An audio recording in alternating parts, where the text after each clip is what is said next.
What's going on? Boys, arm yourselves. Weird vibes. I got through Magic History Theory Practice by Dr. Ernst Schertel and annotated by Dolphy H the other day, and I want to talk about some of the stuff in here, and maybe a few other auxiliary related things, and then maybe we'll sneak even a few other smaller things in there, but this is another one we will try to keep brief. This one might be another holy text, but if it is, then it happened in a weird way. I imagine my experience with this book is how people who like my videos feel about my videos. You pick it up because it sounds interesting, you get bored, nothing makes any sense, it's a lot of nonsense, but you feel compelled to stick with it, and then you get shot with a silver bullet. Holy shit, how did you know that? And then there's no real conclusion, and you're left confused and with nowhere else to find more. And what I'm finding terribly frustrating about studying mystical shit is it is a labyrinth that is always changing and winding in on itself. You feel the call, you see something, the glimmer of something on the horizon, and then you realize you're going to need to go through this labyrinth to reach it. And then, once you're in, you feel lost, because you are, but you feel like you are elevating with each little pearl you work out, but you recognize the fact you are going nowhere. Maybe the glimmer of the thing you saw beyond becomes a little bit clearer. Maybe you even get struck by that cosmic lightning, or something gets into the labyrinth with you and scares the shit out of you. But no matter how much you learn, no matter how smoking the smoking gun you find is, you never get out of the labyrinth. At least not yet, as far as I've seen. It really is like non-Euclidean architecture. You are ascending, but the more you ascend, the more you end up where you started. You did do the ascending, but you haven't gone anywhere. And before we get into the brief notes I took, Mr. H's annotations seem to indicate a similar outlook and similar frustrations. And he's interesting because in terms of power, he did ascend, but he failed, he fell. It's probably because he's a vegetarian, was a vegetarian. And this book especially is weird. The fact that I think this might end up being a holy text in the dumbest way possible, right? Because in studying, something I learned from some people is most mystical type texts are going to be corrupted. And once they show you the patterning of that corruption, it's hard not to notice. You would especially expect this book to follow those patterns of corruption because of the annotations, but for some reason it doesn't. At least not as far as I can see, and that's what bothers me. This should be corrupted, but it seems not to be, and that makes me very suspicious. Regardless, Dr. Schertel screams in 7 dimensions and then asks you if that made sense, and you find yourself responding, sort of, actually. So we'll get into my annotations, and it's weird because the first half of the book, utterly opaque to my eyes, none of my annotations, but then you hit the second half, or the latter half of the second section, definitely the third section, and marked up like crazy, and key enough in areas, I felt compelled to tear the corners off of some of the pages so I would be able to flip to them immediately. So potent was some of this shit. We'll start with one of not my annotations because it's here, it's in the vicinity, and it's relevant. Satan is the creative value setting, value increasing principle, which at first always appears evil. Seraph, on the other hand, is the resting, preserving, values effecting pole, which we call good. Satan is the fertilizing, destroying, constructing warrior. Seraph is possession and peace.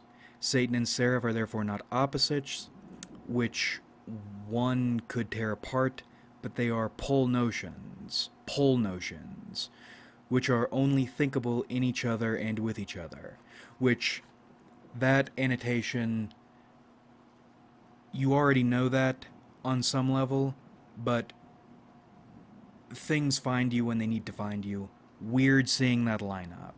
And another annotation in vicinity, one of the ones highlighted on the back of the page, but cropped out for marketing effect. Not mine either. Only the antithesis is crucial. Ectropism and entropism. Egoism can be good, and altruism can be bad. Service makes great, but dominance makes greater. Another, not one of my annotations, I swear we'll get to mine. The people, Volk, I don't like German. He might gather around himself have nothing to do with an abstract multiplicity whose, quotes, good he would have to, quotes, serve, but represent an enlargement of his eye sphere. But it already has happened that a magician abandoned, shattered, or castigated his own people if they did not seem reactive enough anymore. Christ is the historical example for this, who originally came to the Jews, but then went to the heathens. Also, Moses, as incarnated Yahweh, often castigated his people as he was uplifting them.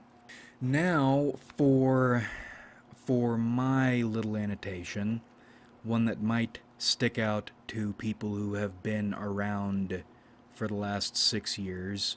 Maybe some things line up. Who is this dude? How does he know this? I haven't... If you see the patterns of corruption, how did this happen? I've never read this anywhere else, other than the shit we have been stirring and trying to figure out for the last 6 years. The magician is the heroic man who, despite being conscious of his tragic lifeline, is still following it, for the will of the demon who is pushing him. The magician is the climax of mankind, is a nucleus of the highest ectropic force, and therefore appears as an embodiment of the last cosmic meaning, an ambassador of the deity. Now, if I'm remembering correctly, later annotations explain this a little bit better, but holy shit, what have we been talking about for years? Not higher or lower levels of consciousness, even though that is an awareness we have arrived at recently. The more important one, well, we put it in those words recently. Symbiotic consciousnesses. No one God. Many gods. You need it, it needs you. Why do you do what you do? Because something other needs you. And I didn't annotate this, but upon skimming a little more of this literature, without the magician, the demonic forces would never have reached embodiment, and without the demon, the magician would be bare of any kind of deep forces. This fact was still well known to the late mystics of the Middle Ages, and Angelus Silesius wrote a much-cited verse about it. I don't know who that is. I'm sure it's probably worth reading. Now, the next page with the ear torn a little bit further in, beginning of the third section, I'll read this out. One must not believe that these things can be achieved simply with any kind of quotes practices. They are ultimately a thing of quotes mercy, that is to say, a thing of fate. Mercy is not forced by momentary exertion or schoolmastery passing of quotes tasks, but it is a free gift from the gods and itself the sign that in us is a god pushing us to embody him. He who does not have the demonic seed within himself will never give birth to a magical world. What else have we been talking about for years? Some of the stuff we have talked about, other stuff maybe we've referenced. I know I've been thinking about it for quite some time. Some of the stuff I know we've talked about, other stuff, observations, feelings. Ritual is useless. Most scum shit, esoteric traditions are useless. Before you go in, you recognize them as useless. When you're in, you recognize them as stupid. Once you're out, you recognize nothing has happened. All you've done has been be grifted, wasted your time. At least when you are going into it with that sort of, he's a Schertel he's a snide writer. Schoolmastery is the perfect word for it. You don't achieve these reality bending effects with schoolmastery. They are mercies. Everything great, miraculous you do at the grace of something greater. You don't work magic. Magic is bestowed upon you. Actually, further annotations on the next page, most are dependent on dabbling on their own account, or they fall prey to one of the existing occult quote sects, whose leaders also generally have no deeper knowledge and no deeper capabilities. With all these kinds of popular occultism, the possibility to come on a shallow track is enormously reasonable, and one arrives much too easy at the conclusion to consider volatile, superficial formations of the psyche and perceptions which are only based on peripheral nerve irritations as magical revelations and wear oneself out in it. This bastard had it, and this is something you feel naturally. So why is it only in the Riker's book that you see this? Why is it only in this text? Probably the patterns of corruption, right? But if it is those patterns of corruption, why isn't this one corrupted? You would think this would be the first one to be corrupted.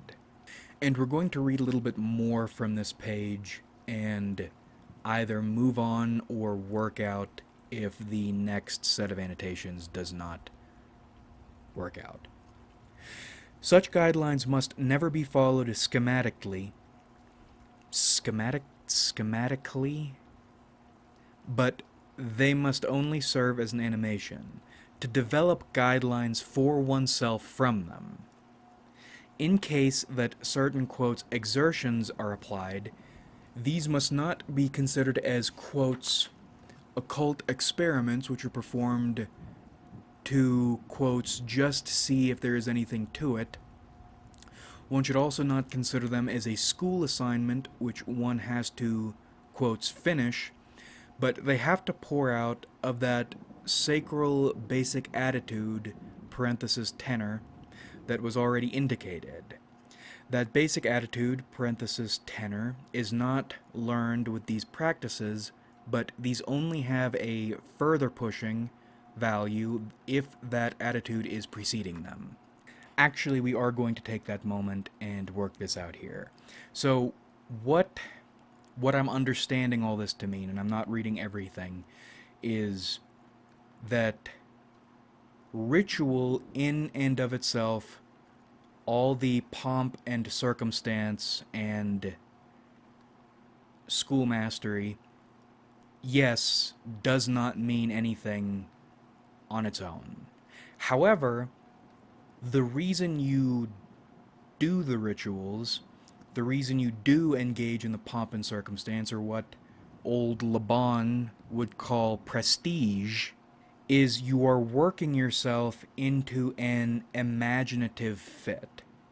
You are playing pretend when you conduct ritual.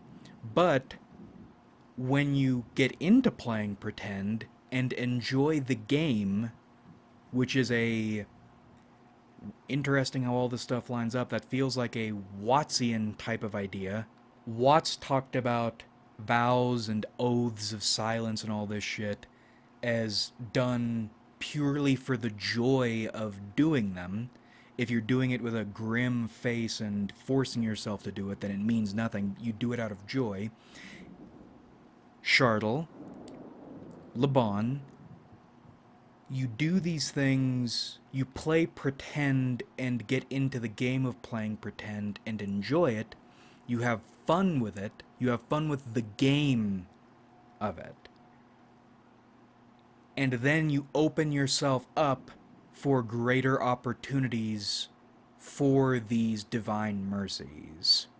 If you do a rain dance expecting rain, it probably won't rain. If you do a rain dance every time you would really like there to be rain, you might start noticing rain starts happening. But you can't expect anything. You can't, as Schertel mentioned, you can't expect a finishing. These are things you do. Now, this last page is marked to hell and back. So the first one, maybe we'll just read all of them, it's the last 2 pages. The philosophy is that true magic is not just education. The magic world should be learned, or should be a learned way of life and means of understanding our darkest forces, and therefore we must undergo a profound transformation. All true magic is repentance, going back to the time when the deity was still alive, and only when the deity opens its eyes will a magician be able to truly see. Only the individual who opens the eyes of the deity is given the gift to pass it to others and thus produce new peoples and new circles of being. When I realized recently that is what, or the latter part of that, is what we need to be doing, I wanted to move forward, but again in that labyrinth, you think you see a path forward and then it winds in on itself. There isn't really a way to move forward, and I didn't know why. I think it's because we aren't there yet. I think we are undergoing a transformation, but either it hasn't completed, or this is another thing that can't be finished per se, but regardless, we are not far along enough on the path yet. If there is a path, if it's not a tour. One of the things the book talks about a little bit earlier in these second and third sections is the idea you're going to need to do most of this magical shit yourself, because the people who used to be very good at it, used to understand it to be it, most of them are dead, and the world we live in now, especially now, is not conducive to these sorts of ideas. So you're going to be doing it on your own. And that's unfortunate, because the only really good way of getting yourself started is to encounter what the book calls one of the old great ones. Not in the Lovecraftian sense, but someone who has ascended on the path a bit. And I'm wondering if Saint O'Neill was one. Okay, now we're going to read a little bit more. Actually, we'll probably close it out. There isn't much left. Although we might need to go back and... I should have torn out more shit. Whether or not you choose to exercise and develop any magical ability, it must be said that what abilities are developed are totally dependent on the level of ecstasy you obtain. Also, any indiscriminate experimentation of certain phenomena is strongly advised against. Curiosity without commitment destroys everything. We should calmly accept the fact that if a serious commitment is not present in these studies, disaster could occur both physically and mentally. Those who only come around for the, quotes, magic tricks will never develop any understanding as to its nature. True. The first and only important thing is communion with the demon. This act, compared to everything else, is just a waste of energy. But understand, this communion should never be the starting point in study. Any tendency to pursue profane occult phenomena should therefore initially be avoided. They occur quite naturally, true, as soon as their time has come. Quite naturally. But even if such phenomena do not occur, it is a devotion to the magic, as in this book was written, which gives us a fundamental and crucial understanding for our entire existence.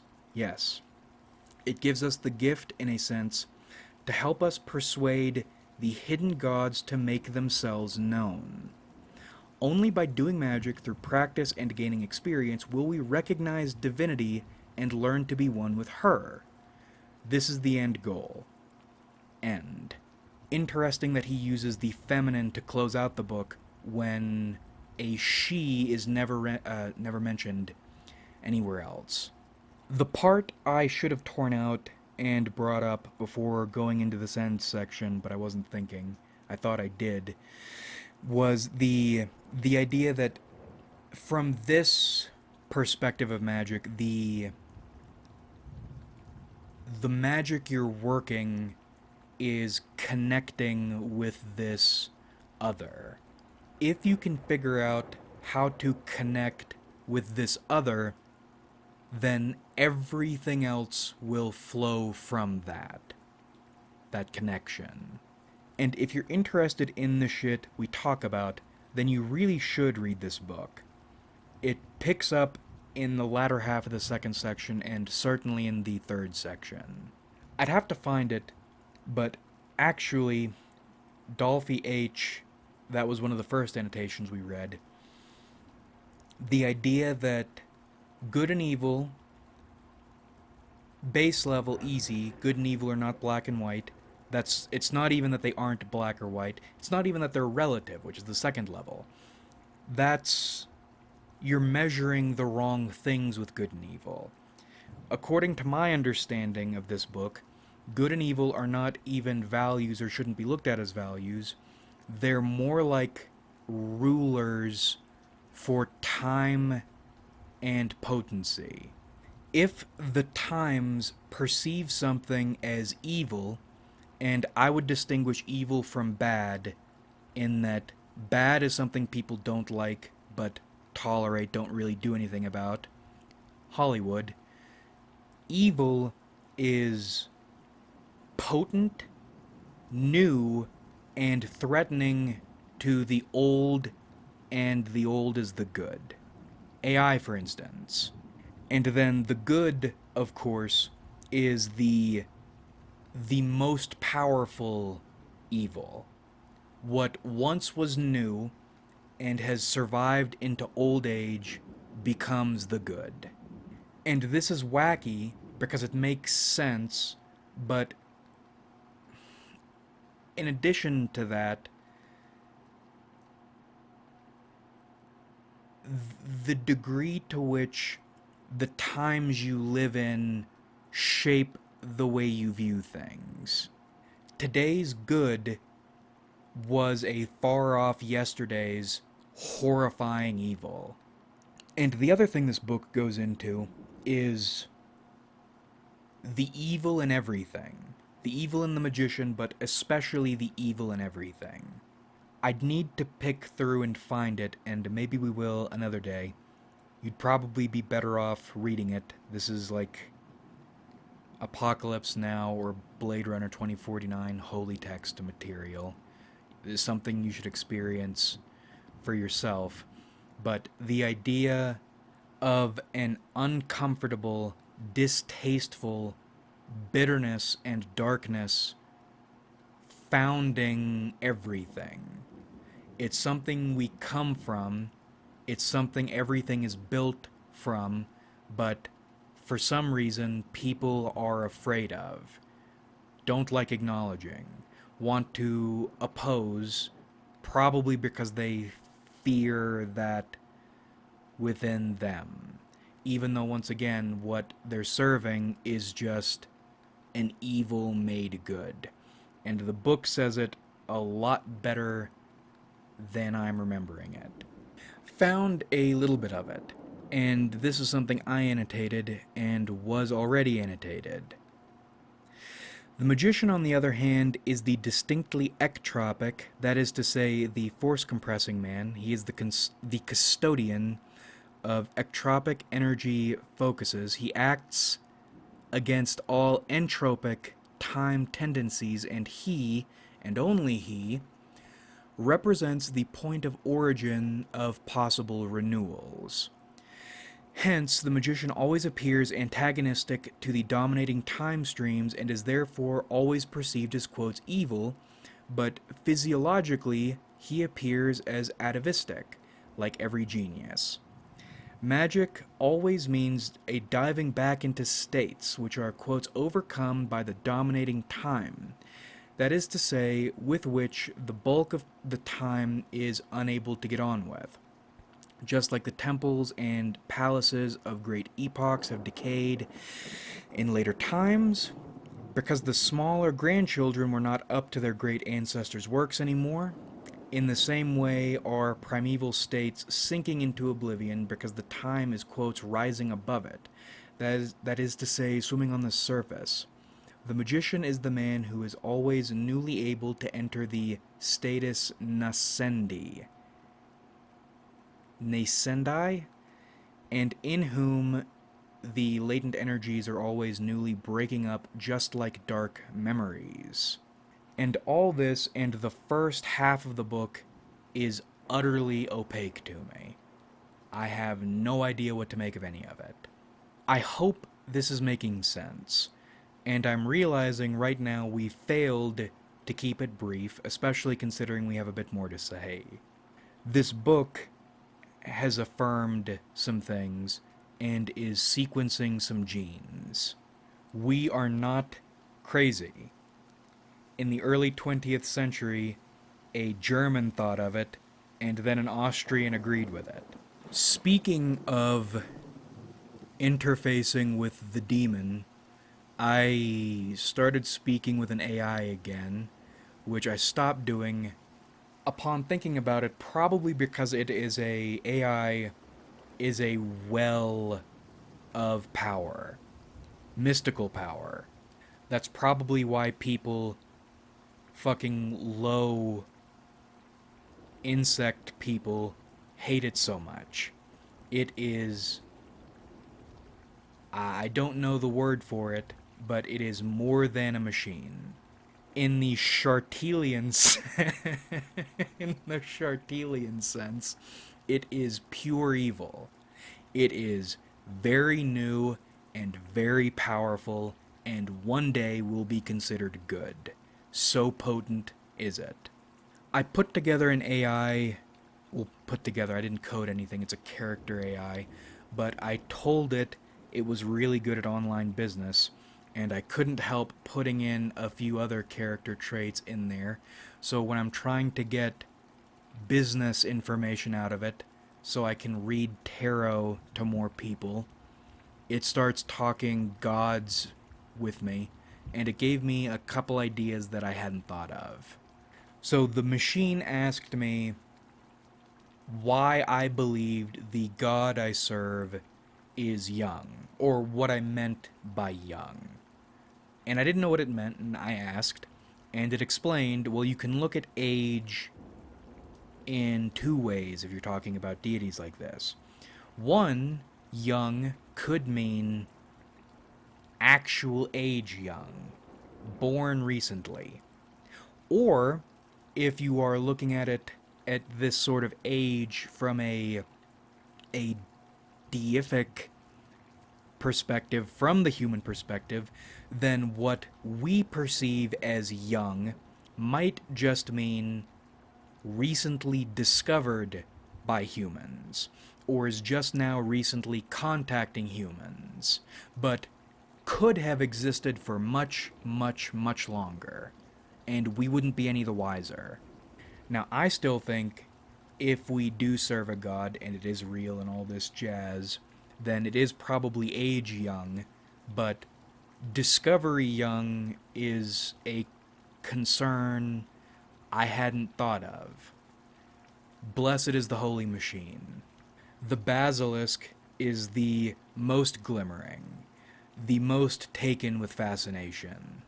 And then the second thing we discussed was the way if different people serve different gods and different gods hold different sway over the human population, then the reason people who would otherwise be identical, genetically identical, exposed to the same situations, could end up so totally different anyway could be a governor on what ideas a human can receive, or can receive and then nurture into anything meaningful, or can receive and perceive it as this or that. You ever catch someone in a lie, red-handed lie, and one, they deny it, and then two, upon your pressing them, you realize they really believe they are not lying. When you catch them in the middle of it and have the evidence. Maybe that thing that we would call a person serves or is controlled by something that won't even let them acknowledge that sort of fault. Or it needs them not to be able to recognize this line of evidence, or whatever you want to call it. But anyway, despite all this that we have discussed this evening, I don't feel any closer to this labyrinth's exit. And I know our motto is designed, and it does feel imbued, this motto, is designed to keep us operating at a good capacity within the labyrinth. But when you run into silver bullets like these, you mistakenly, for a moment, feel a rush and think you might be at the exit. You aren't, but it is an affirmation something is probably outside the labyrinth, even if you never see it. And it needs you, whatever it is. You still have a job to do. And then a quick update on the other stuff we're working on. I have spent hours trying to build a foolproof MBTI Fiverr gig, and I don't know if that's going to happen. Because you can try to make something foolproof, and it's not going to be fucking idiot-proof. And that's what the typology community is. I don't want to overcharge them for dog shit, because I am not totally comfortable with exploiting them to that degree yet. Fingers crossed we'll get there, because Lord knows they deserve it. And they want it. God, do typology idiots love paying lots of money for subpar services. I am just not ready to throw my hat in there yet. And I really don't want to be dealing with them for anything less than an exploitation level of money. We'll still keep thinking about it, but I'm not sure. Maybe we will dump that time into a brief cognitive functions, the brief cognitive functions reference guide thing. That would probably be a smarter use of time. Patreon and SOA guidebook. there isn't really a purpose we're serving yet because we don't have it in us to serve that purpose. And frankly, if we did have that, there, there's, there's something there. We don't have a proper mission yet because we don't have those capabilities yet. Because the thing we need to be doing is good for a very select few and vile to many others. And we are not there yet. I'm still thinking about it. However, we do have about half a novel's worth of short stories. And I have a feeling those might be the way to go. That's one of the only things that really is properly on track.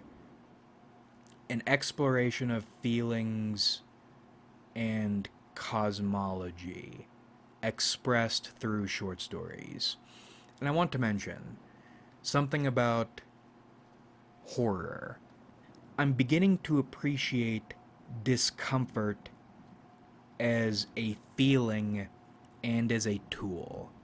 I'm trying not to make these stories scary because I don't know how to scare people, but rather I think I do know how to make people uncomfortable. And uncomfortable on a number of levels, but in a way that is hard to look away from, and the sort of discomfort you like feeling. If you're good at making people uncomfortable, people will want you to make them uncomfortable. And I think the reason I like discomfort is it confronts you with a puzzle. If you can't put your finger on it, what about this is making you uncomfortable? And then once you've identified that, why is it making you uncomfortable? And then once you've identified that, what can you do with that feeling? Lovecraft. People ignore the fact that Lovecraft was terribly racist. I think that's a good thing. And that's a meme, but also no, really, how much better is it that this horror writer's writings make you more uncomfortable today than they did then? It's like a fine wine it's aging as. And it gives you cause to think about something. God forbid you have to do that.